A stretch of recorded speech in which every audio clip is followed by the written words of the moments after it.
ಇವತ್ತು ಬೆಂಗಳೂರು ನಿರ್ಮಾತೃ ನಾಡಪ್ರಭು ಕೆಂಪೇಗೌಡರ ಜಯಂತಿ. ಈ ಕೆಂಪೇಗೌಡರ ಜಯಂತಿಯಲ್ಲಿ ಭಾರಿ ಹೈಡ್ರಾಮಾ ಆಗಿದೆ ಚಿಕ್ಕಬಳ್ಳಾಪುರದಲ್ಲಿ. ಆ ಬಗ್ಗೆ ಒಂದು ಬ್ರೇಕಿಂಗ್ ಅಪ್ಡೇಟ್ ಆಗ್ತಾ ಇದೆ, ಬನ್ನಿ ನೋಡ್ಕೊಂಡ್ ಬರೋಣ. ನಾಡಪ್ರಭು ಕೆಂಪೇಗೌಡರ ಜಯಂತಿ ಇವತ್ತು ನಾಡಿನೆಲ್ಲೆಡೆ ವಿಜೃಂಭಣೆಯಿಂದ ನಡೀತಾ ಇದೆ. ಅದರಲ್ಲಿ ಬಹಳ ಮುಖ್ಯವಾಗಿ ಚಿಕ್ಕಬಳ್ಳಾಪುರದಲ್ಲೂ ಕೂಡ ಬೇರೆ ಕಡೆ ಹೆಂಗೆ ನಡೀತಾ ಇತ್ತು ಅದೇ ರೀತಿಯಲ್ಲಿ ಕೆಂಪೇಗೌಡ ಜಯಂತಿ ನಡೀತಾ ಇತ್ತು. ಆ ಸಂದರ್ಭದಲ್ಲಿ ಚಿಕ್ಕಬಳ್ಳಾಪುರ ಶಾಸಕ ಪ್ರದೀಪ್ ಈಶ್ವರ್ ಬಗ್ಗೆನೇ ಒಂದಿಷ್ಟು ಮಾತುಗಳು ಕೂಡ ಕೇಳಿ ಬರ್ತಾ ಇದ್ದಾವೆ. ಪ್ರದೀಪ್ ಈಶ್ವರ್ನ ಹೊರಗಡೆ ಕಳಿಸ್ಲಿಕ್ಕೆ ಅಲ್ಲಿ ಪ್ರತಿಭಟನಾಕಾರರು ಪಟ್ಟನ್ನ ಹಿಡಿದಿದ್ದಂತಹ ಘಟನೆ ಕೂಡ ನಡೀತು. ಪ್ರದೀಪ್ ಈಶ್ವರ್ ವಿರುದ್ಧ ಒಕ್ಕಲಿಗ ಸಮುದಾಯದ ಸದಸ್ಯರು ಆಕ್ರೋಶವನ್ನು ಹೊರಗಡೆ ಹಾಕಿದ್ದಾರೆ. ಪ್ರತಿಭಟನಾಕಾರರ ಮೇಲೆ ಪೊಲೀಸರು ಲಾಠಿ ಪ್ರಹಾರ ನಡೆಸಿದಂತಹ ಒಂದಿಷ್ಟು ಘಟನೆ ನಡೀತು. ಇನ್ನು ಎಚ್ ಡಿ ಕುಮಾರಸ್ವಾಮಿ ವಿರುದ್ಧ ಹೇಳಿಕೆಯನ್ನು ಪ್ರದೀಪ್ ಈಶ್ವರ್ ನೀಡ್ತಾ ಇದ್ರು. ಕಳೆದ ಕೆಲವು ದಿನಗಳಿಂದ ಕೇಂದ್ರ ಸಚಿವ ಎಚ್ ಡಿ ಕುಮಾರಸ್ವಾಮಿ ಅವರ ವಿರುದ್ಧವಾಗಿ ಪ್ರದೀಪ್ ಈಶ್ವರ್ ನಾಲಿಗೆಯನ್ನು ಹರಿಬಿಡ್ತಾ ಇದ್ರು. ಹಾಗಾಗಿ ಇವತ್ತು ಕೆಂಪೇಗೌಡರ ಒಂದು ಜಯಂತಿ ನಿಮಿತ್ತವಾಗಿ ಒಂದಿಷ್ಟು ಬೇರೆ ಬೇರೆ ಕಡೆ ಕಾರ್ಯಕ್ರಮ ನಡೀತಾ ಇದೆ.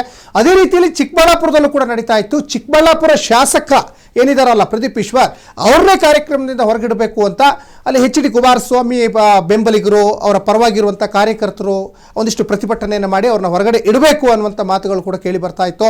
ಚಿಕ್ಕಬಳ್ಳಾಪುರದಲ್ಲಿ ನಡೆದಂತಹ ಕೆಂಪೇಗೌಡ ಜಯಂತಿ ಕಾರ್ಯಕ್ರಮದಲ್ಲಿ ನಡೆದಿದ್ದು ನಿಜಕ್ಕೂ ಒಂದು ದೊಡ್ಡ ಹೈಡ್ರಾಮಾ. ಅದು ಭಾರೀ ಗದ್ದಲದ ಒಂದು ವಾತಾವರಣ ನಿರ್ಮಾಣ ಆಗಿತ್ತು. ಶಾಸಕ ಪ್ರದೀಪ್ ಈಶ್ವರ್ ವಿರುದ್ಧ ಒಕ್ಕಲಿಗ ಸಮುದಾಯದ ಸದಸ್ಯರು ತೀವ್ರ ಆಕ್ರೋಶ ಕೂಡ ವ್ಯಕ್ತಪಡಿಸಿದ್ದಾರೆ.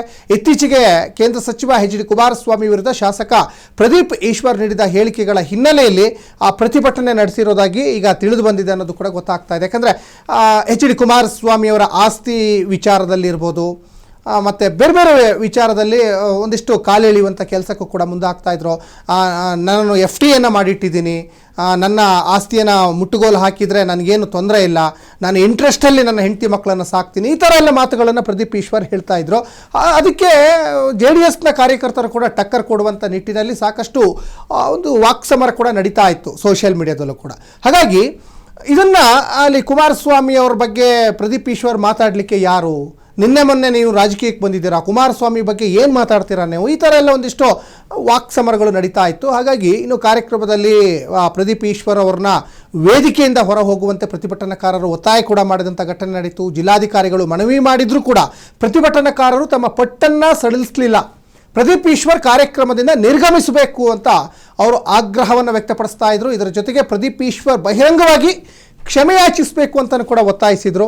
ಹಾಗಾಗಿ ಪ್ರತಿಭಟನಾಕಾರರು ಪ್ರತಿಭಟನೆಯನ್ನು ಮುಂದುವರಿಸಿದ್ರು. ಅಲ್ಲೊಂದಿಷ್ಟು ಬಿಗುವಿನ ವಾತಾವರಣ ಕೂಡ ನಿರ್ಮಾಣ ಆಗಿತ್ತು. ಯಾಕಂದರೆ ಸಾಕಷ್ಟು ಜನ ಇವತ್ತಿಗೂ ಕೂಡ ಎಚ್ ಡಿ ಕುಮಾರಸ್ವಾಮಿ ಅವರ ಒಂದು CM ಆದಂಥ ಅವಧಿಯಲ್ಲಿ ಅವ್ರು ಕೊಟ್ಟಂಥ ಕೊಡುಗೆಗಳಿರ್ಬೋದು, ಅವ್ರು ಮಾಡಿದಂಥ ಸಾಲ ಮನ್ನಾ ವಿಚಾರ ಇರ್ಬೋದು, ಸಾಕಷ್ಟು ಅವ್ರನ್ನ ಕೊಂಡಾಡುವಂತಹ ಜನ ಇದ್ದಾರೆ, ಈಗ ಸಾಕಷ್ಟು ಜನ ಇದ್ದಾರೆ. ಹಾಗಾಗಿ ಮತ್ತೆ ಹೇಳಿ ಕೇಳಿ ಕುಮಾರಸ್ವಾಮಿಯವರು ಕೂಡ ಒಕ್ಕಲಿಗ ಪ್ರಬಲ ನಾಯಕ.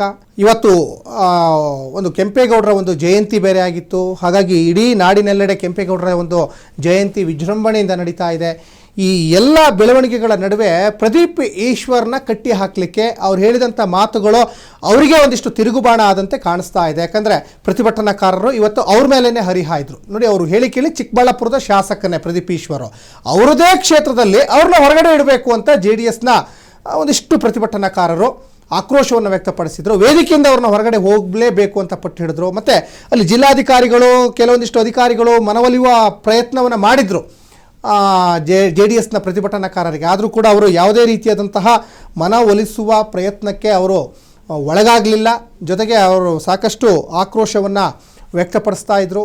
ಸಮ್ಟೈಮು ಮಾತಾಡುವಾಗ ಒಂದಿಷ್ಟು ದಾಖಲೆಗಳನ್ನು ಇಟ್ಟು ಮಾತಾಡಬೇಕಾಗ್ತದೆ. ಕೆಲವೊಂದು ಮಾತುಗಳು ಅವರಿಗೆ ತಿರುಗುಬಾಣ ಆಗ್ತಾ ಹೋಗ್ತದೆ. ಪ್ರದೀಪ್ ಈಶ್ವರ್ ಕೂಡ ಯಾಕೆ ಅವ್ರು ಕುಮಾರಸ್ವಾಮಿ ಬಗ್ಗೆ ಮಾತಾಡ್ತಾ ಇದ್ದಾರೆ, ಏನು ವಿಚಾರ, ಇವೆಲ್ಲವೂ ಕೂಡ ಪ್ರದೀಪ್ ಈಶ್ವರ್ಗೆ ಬಿಟ್ಟರೆ ಬೇರೆ ಯಾರಿಗೂ ಕೂಡ ಗೊತ್ತಾಗಲಿಕ್ಕೆ ಸಾಧ್ಯತೆ ಇಲ್ಲ ಅಂತ ಕಾಣಿಸುತ್ತೆ. ಒಟ್ಟಿನಲ್ಲಿ ಪ್ರದೀಪ್ ಈಶ್ವರ್ ಮತ್ತು ಎಚ್ ಡಿ ಕುಮಾರಸ್ವಾಮಿ ಪರವಾಗಿರುವಂಥ ಪ್ರತಿಭಟನಾಕಾರರ ನಡುವಿನ ಒಂದು ವಾತಾವರಣ ನಿಜಕ್ಕೂ ಒಂದು ಬಿಗುವಿನ ವಾತಾವರಣ ನಿರ್ಮಾಣ ಆಗಿತ್ತು ಇವತ್ತಿನ ಕೆಂಪೇಗೌಡ ಜಯಂತಿಯ ಒಂದು ಉತ್ಸವ ಕಾರ್ಯಕ್ರಮದಲ್ಲಿ.